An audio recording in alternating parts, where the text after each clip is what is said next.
Good morning friends, welcome to shorthand helpline. Good morning stenography series में आप सभी का स्वागत है। तो चलिए स्टार्ट करते हैं। 70 शब्द प्रति मिनट, 80 शब्द प्रति मिनट और 100 शब्द प्रति मिनट के डिक्टेशन। लेकिन उसके पहले हम उनके कठिन वर्ड्स और आउटलाइंस को देख लेते हैं। वीडियो को लाइक, कमेंट और शेयर करना बिल्कुल भी ना भूलें ताकि ऐसे वीडियोस हम आपके लिए लेकर आते रहें। तो चलिए सबसे पहले आउटलाइंस की तरफ बढ़ते हैं।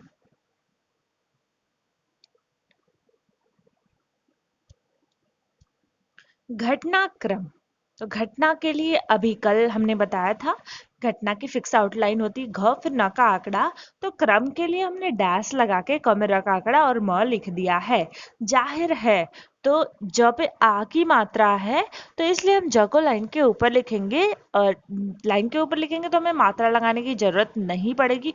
और हाँ, आप ज्यादा से ज्यादा कोशिश करें कि मात्रा न ही लगाना पड़े ताकि आपकी स्पीड गिरे ना और आप आसानी से लिख पाए neat and clean.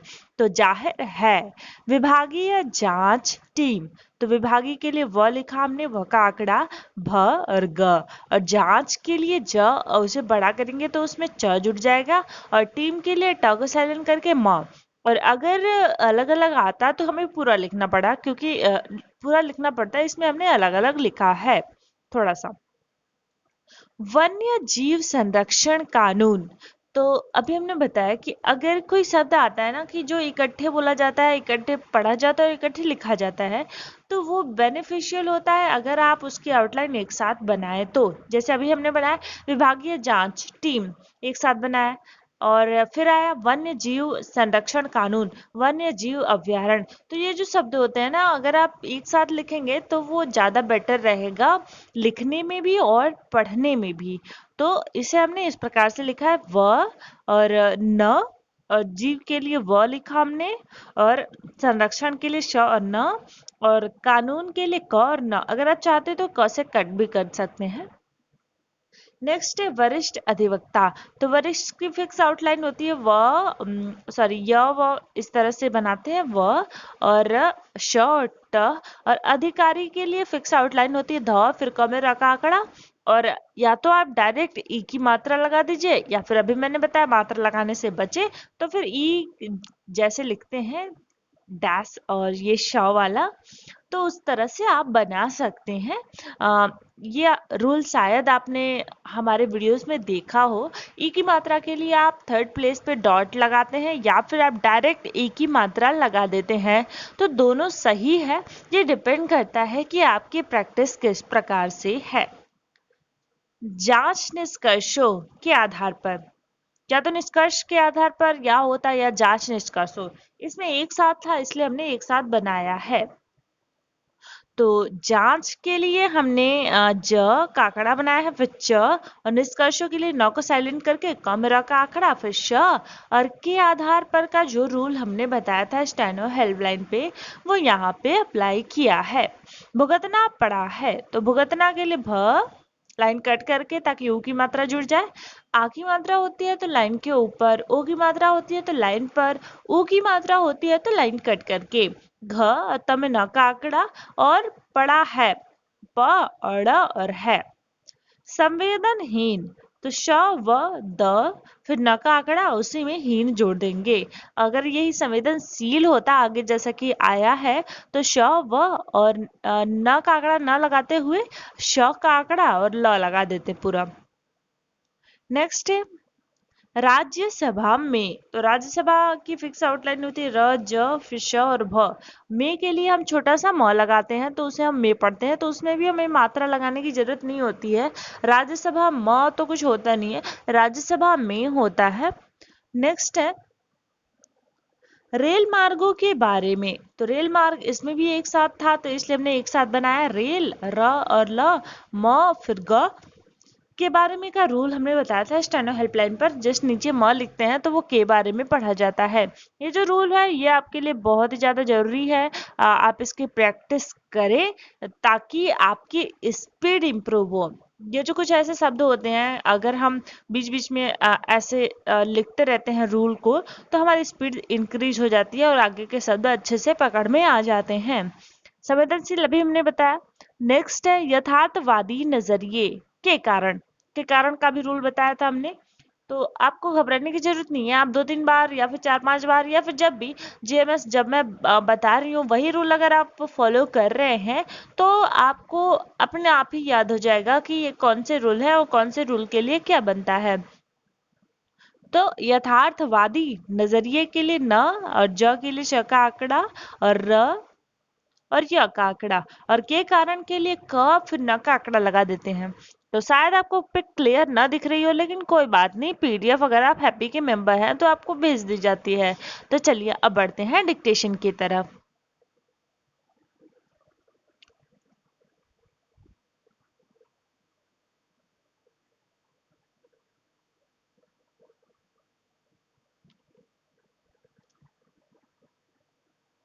Start.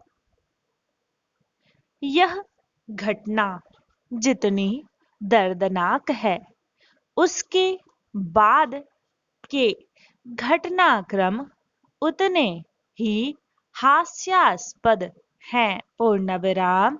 Assam के लमडिंग रिजर्व फॉरेस्ट में 27 सितंबर को मालगाड़ी की टक्कर से 35 साल की एक हथनी की मौत हो गई। पूर्ण विराम।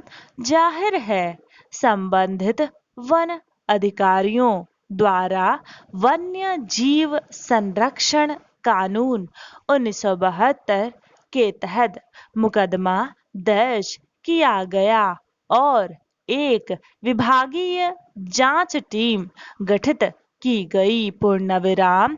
उधर रेल विभाग ने अपनी प्राथमिक जांच के बाद मालगाड़ी के पायलट और सहायक को निलंबित कर दिया। पूर्ण विराम। लेकिन 20 अक्टूबर को वन विभाग के वरिष्ठ अधिकारियों ने अपने आंतरिक जांच निष्कर्षों के आधार पर उस डीजल इंजन को जब्त कर लिया जिससे कटकर हथनी की मौत हुई थी। पूर्ण विराम। शायद पहली बार एक रेल इंजन को किसी इंसान की आपराधिक लापरवाही का दंड भुगतना पड़ा है। पूर्ण विराम। यह पूरा घटनाक्रम हमारी कानूनी प्रक्रिया पर एक गंभीर व्यंग है। पूर्ण विराम। पैरा। यह कोई पहली घटना नहीं है और हम दावा भी नहीं कर सकते कि आखिरी होगी। पूर्ण विराम। यथार्थवादी नजरिए के कारण ही नहीं, ऐसा इसलिए भी कि जिस यांत्रिक तरीके से हमारे अधिकारी कानून लागू करते हैं और कार्रवाई की प्रक्रिया पूरी कर अपने दायित्व से मुक्त हो लेते हैं, उससे हालात में बेहतरी की गुंजाइश नहीं बनती। पूर्ण विराम। क्या यह बताने की जरूरत होनी चाहिए कि इंसानों के खिलाफ हुए अपराधों की जांच व सुनवाई में ही वे बेहद संवेदनहीन रवैया अपनाते हैं? Question mark. ऐसे कितने ही उदाहरण गिनाए जा सकते हैं जब अपराध या जुर्म जैसे शब्द से नावाकिफ मासूम बच्चों को मुकदमों में नामजद कर दिया गया। पूर्ण विराम। फिर ऐसे तंत्र और समाज से हाथियों या अन्य संरक्षित जीवों के प्रति संवेदनशील नजरिया अपनाने की अपेक्षा भी कैसे कोई करे? Question mark. सरकार ने खुद इसी साल राज्यसभा में बताया था कि साल 2014 से 2019 के बीच देश में 510 हाथी मारे गए। पूर्ण विराम पैरा। राजकीय अभयारण्यों या संरक्षित वन क्षेत्रों से गुजरने वाले रेल मार्गों के बारे में पहले से ही कायदे कानून हैं कि उनकी सीमा में गाड़ियों की रफ्तार कितनी होनी चाहिए। पूर्ण विराम। बावजूद इसके ऐसी घटनाएं हर कुछ अंतराल पर मीडिया में सुर्खियां बटोरती रहती हैं। पूर्ण विराम। लमडिंग रिजर्व फॉरेस्ट के अधिकारियों का दावा है कि रेलवे से यह लिखित अनुरोध काफी पहले किया जा चुका है कि इस वन क्षेत्र में गाड़ियों की गति 30 किलोमीटर प्रति घंटे से अधिक नहीं होनी चाहिए। पूर्ण विराम। इंजन जब्त करने की उनकी कार्यवाही से संकेत मिलता है कि तय गति सीमा का उल्लंघन हुआ था। पूर्ण विराम। लेकिन इंजन जब्त करके वन विभाग क्या संदेश देना चाहता है? Question mark.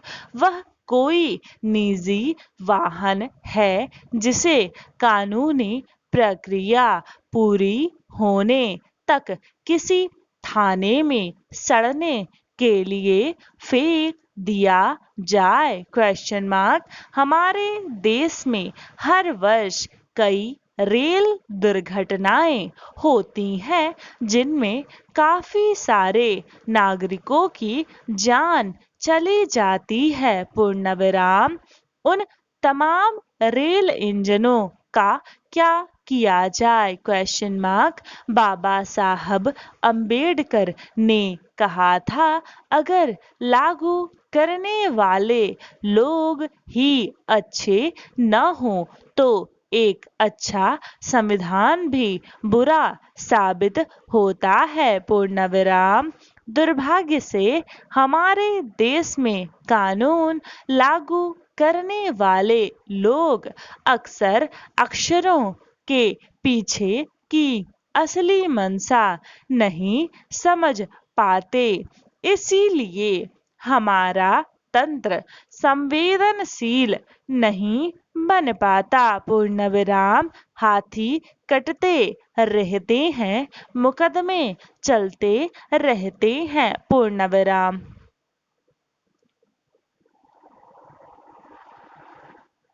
70 शब्द प्रति मिनट डिक्टेशन समाप्त हुआ। अब बारी है 80 शब्द प्रति मिनट के डिक्टेशन की।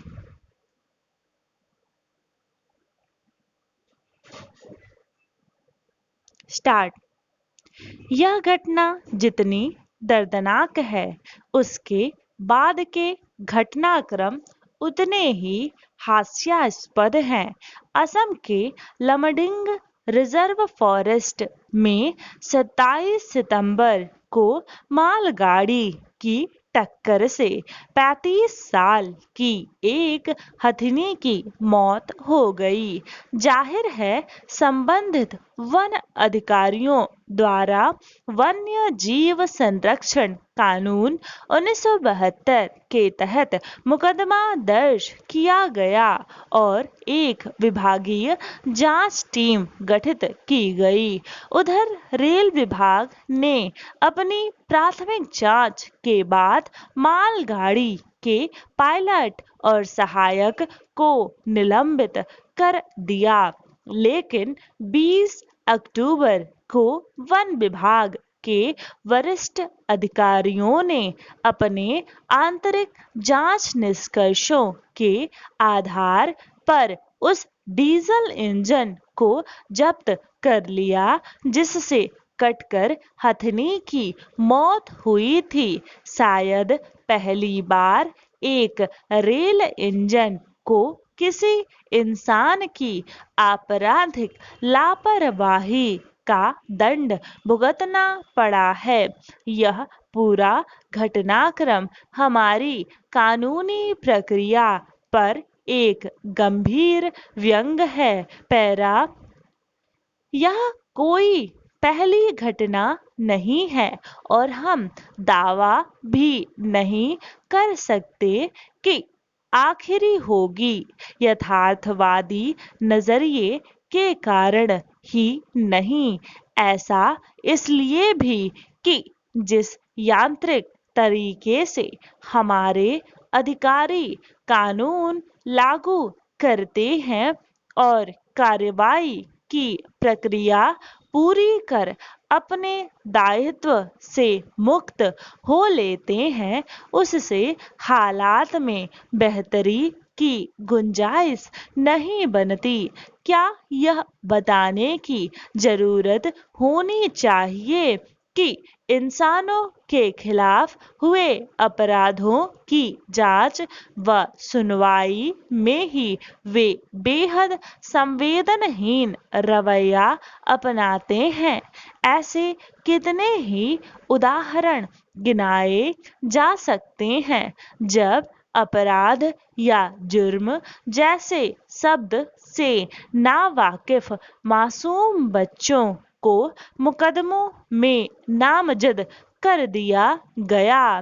फिर ऐसे तंत्र और समाज से हाथियों या अन्य संरक्षित जीवों के प्रति संवेदनशील नजरिया अपनाने की अपेक्षा भी कैसे कोई करे? सरकार ने खुद इसी साल राज्यसभा में बताया था कि साल 2014 से 2019 के बीच देश में 510 हाथी मारे गए। पैरा, राजकीय अभयारण्यों या संरक्षित वन क्षेत्रों से गुजरने वाले रेल मार्गों के बारे में पहले से ही कायदे कानून हैं कि उनकी सीमा में गाड़ियों की रफ्तार कितनी होनी चाहिए।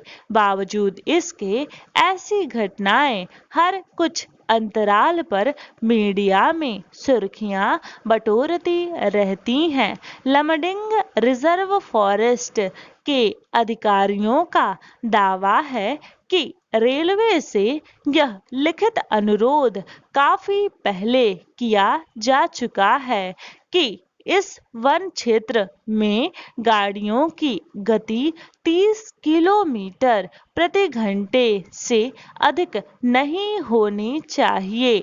इंजन जब्त करने की उनकी कार्रवाई से संकेत मिलता है कि तय गति सीमा का उल्लंघन हुआ था, लेकिन इंजन जब्त करके वन विभाग क्या संदेश देना चाहता है? वह कोई निजी वाहन है जिसे कानूनी प्रक्रिया पूरी होने तक किसी थाने में सड़ने के लिए फेंक दिया जाए। हमारे देश में हर वर्ष कई रेल दुर्घटनाएं होती हैं जिनमें काफी सारे नागरिकों की जान चली जाती है। उन तमाम रेल इंजनों का क्या किया जाए? बाबा साहब अंबेडकर ने कहा था, अगर लागू करने वाले लोग ही अच्छे न हो तो एक अच्छा संविधान भी बुरा साबित होता है। दुर्भाग्य से हमारे देश में कानून लागू करने वाले लोग अक्सर अक्षरों के पीछे की असली मंशा नहीं समझ पाते। इसीलिए हमारा तंत्र संवेदनशील नहीं बन पाता। हाथी कटते रहते हैं, मुकदमे चलते रहते हैं। 80 शब्द प्रति मिनट डिक्टेशन समाप्त हुआ। अब बारी है 100 शब्द प्रति मिनट के डिक्टेशन की। आप ध्यान रखें कि अगर आपको कोई भ्रमित करता है कि हमारे पास ये है वो है, तो ऐसा कुछ है नहीं। तो अगर आप उनके चक्कर में पड़ते हैं या फिर आप भ्रमित होते हैं तो आप आपको का जो नुकसान होगा उसके लिए आप स्वयं जिम्मेदार होंगे, क्योंकि बहुत से लोग 1 महीने की मेंबरशिप ज्वाइन करते हैं, फिर कहते हैं मैं वहाँ पे देख कर आता हूँ, वहाँ पे फीस कम है या फिर ज़्यादा फैसिलिटी है बताते हैं, फिर वहाँ पे जाएंगे, फिर उसके बाद नेक्स्ट मंथ फिर आते हैं, कहते हैं कि हमने यहाँ पे पैसे लगाए, हमने वो कर दिया, हमने यहाँ पे मतलब आप लोग स्वयं इतने सक्षम हैं कि खुद आप आइडिया लगा सकते हैं कि आपको आपके लिए क्या सही है। और उससे भी ज़्यादा अगर कोई आपके लिए इम्पोर्टेंट है तो वो आपका टाइम है। अगर जो टाइम निकल जाता है तो उसे आप वापस नहीं ला सकते, तो आप लोग प्लीज़ ध्यान दें, अदरवाइज आपका जो लॉस होता है उसके लिए आप स्वयं जिम्मेदार हैं। तो चलिए स्टार्ट करते हैं 100 शब्द प्रति मिनट के डिक्टेशन।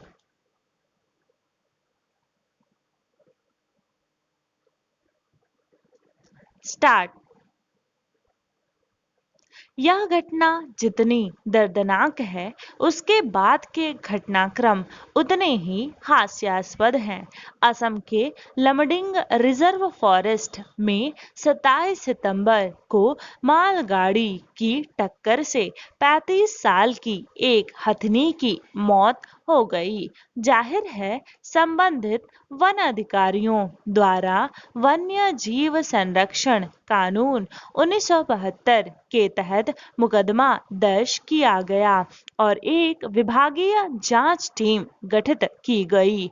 उधर रेल विभाग ने अपनी प्राथमिक जांच के बाद मालगाड़ी के पायलट और सहायक को निलंबित कर दिया, लेकिन 20 अक्टूबर को वन विभाग के वरिष्ठ अधिकारियों ने अपने आंतरिक जांच निष्कर्षों के आधार पर उस डीजल इंजन को जब्त कर लिया जिससे कटकर हथनी की मौत हुई थी। शायद पहली बार एक रेल इंजन को किसी इंसान की आपराधिक लापरवाही का दंड भुगतना पड़ा है। यह पूरा घटनाक्रम हमारी कानूनी प्रक्रिया पर एक गंभीर व्यंग है। यह कोई पहली घटना नहीं है और हम दावा भी नहीं कर सकते कि आखिरी होगी। यथार्थवादी नजरिए के कारण ही नहीं, ऐसा इसलिए भी कि जिस यांत्रिक तरीके से हमारे अधिकारी कानून लागू करते हैं और कार्रवाई की प्रक्रिया पूरी कर अपने दायित्व से मुक्त हो लेते हैं, उससे हालात में बेहतरी की गुंजाइश नहीं बनती। क्या यह बताने की जरूरत होगी चाहिए कि इंसानों के खिलाफ हुए अपराधों की जांच व सुनवाई में ही वे बेहद संवेदनहीन रवैया अपनाते हैं। ऐसे कितने ही उदाहरण गिनाए जा सकते हैं जब अपराध या जुर्म जैसे शब्द से नावाकिफ मासूम बच्चों को मुकदमों में नामजद कर दिया गया। फिर ऐसे तंत्र और समाज से हाथियों या अन्य संरक्षित जीवों के प्रति संवेदनशील नजरिया अपनाने की अपेक्षा भी कैसे कोई करे। सरकार ने खुद इसी साल राज्यसभा में बताया था कि साल 2014 से 2019 के बीच देश में 510 हाथी मारे गए। राजकीय अभयारण्यों या संरक्षित वन क्षेत्रों से गुजरने वाले रेल मार्गों के बारे में पहले से ही कायदे कानून है कि उनकी सीमा में गाड़ियों के रफ्तार कितनी होनी चाहिए। बावजूद इसके ऐसी घटनाएं हर कुछ अंतराल पर मीडिया में सुर्खियां बटोरती रहती हैं। लमडिंग रिजर्व फॉरेस्ट के अधिकारियों का दावा है कि रेलवे से यह लिखित अनुरोध काफी पहले किया जा चुका है कि इस वन क्षेत्र में गाड़ियों की गति 30 किलोमीटर प्रति घंटे से अधिक नहीं होनी चाहिए। इंजन जब्त करने की उनकी कार्रवाई से संकेत मिलता है कि तय गति सीमा का उल्लंघन हुआ था, लेकिन इंजन जब्त करके वन विभाग क्या संदेश देना चाहता है? वह कोई निजी वाहन है जिसे कानूनी प्रक्रिया पूरी होने तक किसी थाने में सड़ने के लिए फेंक दिया जाए। हमारे देश में हर वर्ष कई रेल दुर्घटनाएं होती हैं जिनमें काफी सारे नागरिकों की जान चली जाती है। उन तमाम रेल इंजनों का क्या किया जाए? बाबा साहेब अम्बेडकर ने कहा था, अगर लागू करने वाले लोग ही अच्छे न हो तो एक अच्छा संविधान भी बुरा साबित होता है। दुर्भाग्य से हमारे देश में कानून लागू करने वाले लोग अक्सर अक्षरों के पीछे की असली मंशा नहीं समझ पाते, इसीलिए हमारा तंत्र संवेदनशील नहीं बन पाता। हाथी कटते रहते हैं, मुकदमे चलते रहते हैं। डिक्टेशन समाप्त हुआ। अगर आप अच्छी तैयारी करना चाहते हैं, इससे भी ज़्यादा और अच्छी तरीके से तैयारी करना चाहते हैं, तो आप हमारे मेंबरशिप ले सकते हैं। मेंबरशिप लेने के लिए आपको जस्ट डिस्क्रिप्शन बॉक्स चेक करना है, वहाँ पे क्लिक करेंगे तो आप हमें डायरेक्ट मैसेज कर पाएंगे कि आपको हैप्पी स्टेनोग्राफी मेंबरशिप ज्वाइन करनी है। आपको डिटेल भेज दी जाएगी, आप अपने अकॉर्डिंग प्लान को ज्वाइन कर सकते हैं। तो मिलते हैं नेक्स्ट वीडियो में। टिल देन अपना ख्याल रखिए। धन्यवाद।